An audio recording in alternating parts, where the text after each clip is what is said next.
Fat, drunk, and stupid is no way to go through life, son.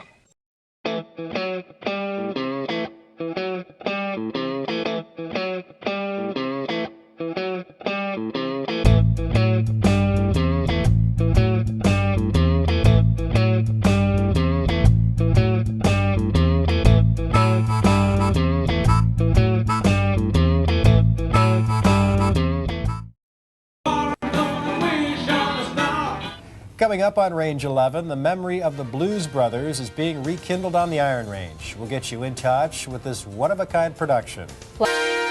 Keeping you in touch with today's news with Michelle Lee, Mark Mallory, meteorologist Paul Hagen, Tom Hansen Sports, and special reports from Barbara Riles. You're watching News 6 at 10.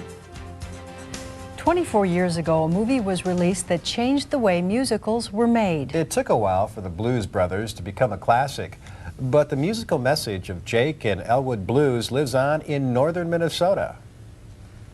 It's 106 miles to Chicago. We got a full tank of gas, half a pack of cigarettes. It's dark, and we're wearing sunglasses.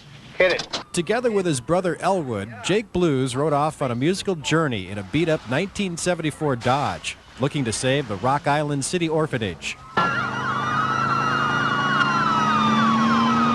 24 years later, that message of faith told through the spiritual singing of the blues is being retold on a tiny stage in northern Minnesota. First of all, they're going to get hopefully a good understanding of the story and why the Blues Brothers are the kind of guys they are. For one more week, the Blues Brothers will title the marquee outside the Hibbing Community College Theater.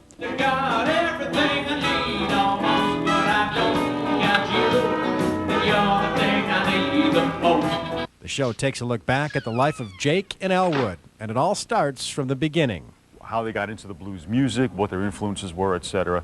The original had plenty of elements director Mike Ricci couldn't afford or even attempt. So that required us to jettison some of the things that you can only do in film, like the car chases and the things blowing up and all that craziness that the Blues Brothers became known for.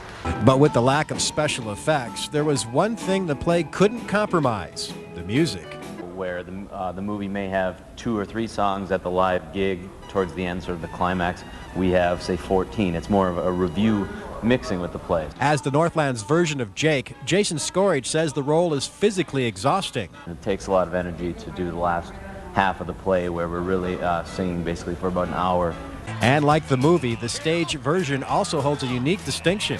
This is the first time this has ever been done. I've done a lot of research around the world, and before this, the only kind of Blues Brothers shows were reviews, where they had a band and 2 guys who played the Blues Brothers, and they did basically a concert. And there was never any attempt to tell a story on stage. And with a sold-out first weekend, it may not take long for the play to gain recognition. And I think we may have hit upon something here that's going to be kind of special. Look there, brother, baby, and I'll see what I see. Baby, don't you wanna go? Oh, it's fun to see all that stuff. Well, they're good, too, Oh, aren't they they? sure are. Well, the show will run from May 6th through the 9th. For tickets, call the Hibbing Community College Theater box office.